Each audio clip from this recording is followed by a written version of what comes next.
Hey everyone, it's Ken here. It's Lantern time. We're here with another video. And not only is it Lantern time, it is Super Bowl Sunday.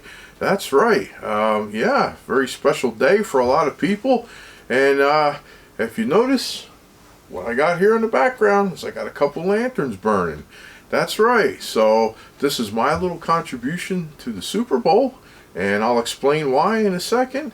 But foremost, I'm not really much of a sports guy, so if people are going to ask me which team I'm going for, I'm not really all too into the whole thing. I mean, I appreciate more people on their individual talents than teams. I'm not really a big team guy, but I will watch the game, and yeah, I'll appreciate it. But so without further ado, I think I would like to introduce the Aguila Lantern. This is an Aguila Lantern, and of course Aguila is a Spanish term meaning eagle in English. So this represents the Philadelphia Eagles. This was made by the S.A. Monterrey company in Mexico. Looks awful like an Embry, doesn't it? But I believe that after Embry went out of business, I think they bought a lot of the tooling and used the Embry tooling to produce these. That's why it's so similar to an Embry. But pretty cool lantern nonetheless. Got the eagle on it. We'll give you a couple snapshots at the end of the. I've actually featured this in a video before. And to the right of that, this one's a little bit of a stretch, folks, but bear with me, there is a tie-in. Norley Diamond. Now, what's that got to do with the Chiefs? Okay, well, this was made for Shapely Hardware, based out of St. Louis, Missouri. Okay, so it ties into the state of Missouri. And it's not a Kansas City lantern. I don't have a Richards Conover. That would have been a direct tie into Kansas City because they were out of Kansas City, Missouri. But I'll have one day. Trust me, you'll see in a while. I'll have one in my sights. I'm sure I got one somewhere. But this is St. Louis, Missouri, and since the Rams are no longer out of St. Louis, they're back in L.A. probably 6-7 years, something like that. Like I said, I'm not really a football guy. I don't really have all the terminology and everything for it, but I thought that was kind of a cool thing to do, just for you guys that are into the Super Bowl. Now, don't expect this every year, because if should happen to be next year, if it should happen to be like Dallas and Miami, I'm in trouble, because I don't know what I'm going to do for that. But I was just thinking, I just had a thought, about the teams and kind of like how it ties in, and I'm like, I think I got a couple good lanterns that I could tie this in somehow. So I don't know, I just thought it was kind of a fun thing to do. Maybe kind of corny, but fun thing to do. But while I'm here, I actually had a subscriber request. John Kellis, forgive me if I'm saying that wrong. He recently purchased one of these and commented on my video that he bought it, and I guess they shipped it globe separate from the lantern, and he was wondering how to properly insert the globe in this thing without damaging it.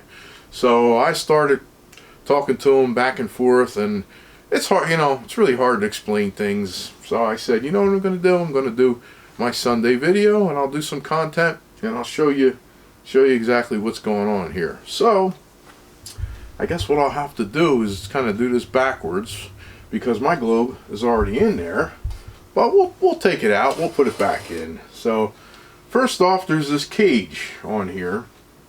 Nothing really special about it.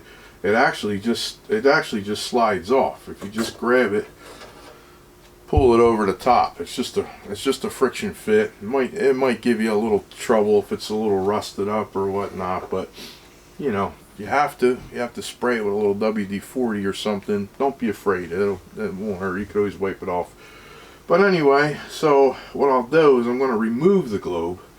There's this little springy thing here that kind kind of gives a makes the wires, I call them the globe wires, I guess. I don't know what the real proper terminology is, but it will lift up. And now what you can do is, while raising that up, I'm going to just tilt this globe out toward me and like a 45-degree angle and pull it up. Now these here, the globe plates on these things are kind of just like a little wobbly like that. They're not like these that actually swing out on a hinge. They're just on these little clips. So in reverse, to put the globe in, you'll just take your globe. What I like to do is I like to just pull up on this as far as I can. Take your globe and kind of set the lip into the plate and just swivel it out. Be very careful not to seat it into the globe plate, and then just slowly kind of swing it in and then let it down, let the top wires catch, and then take your guard, carefully slide it back over the top, and I probably put the thing upside down because it's not sitting. No, that's right. It didn't seem like it was sitting all the way down. I didn't want to shove it really down too far, but there we go. And that's kind of how you do it. And it's similar with other types of hot blast lanterns. You just kind of have to be careful with it, because like I said, then again, it's not hinged like the cold blast. So there you go. That's how you do it. And this particular one's kind of cool. It's got the you can raise up the globe here like this with the pull tab here and light it. In fact, I got fuel in it, so yeah, why don't we light this one up too while we're at it. Probably got to raise that wick up just a little bit more. It's not reaching, but there we have it. And we'll set this down. And there we go. Make sure this is seated down so it's drafting properly. And it'll take a couple minutes to warm up. But there we have it. That's how you do it with these kind of globes. Easy in, easy out. Just take your time. Make sure your hands aren't slippery. You don't want to slip and drop it over the side. But there we have it, guys. I'll leave it at that. Everybody enjoy your Super Bowl for those who are into it. We'll see you real soon with another lantern video. Bye bye for now.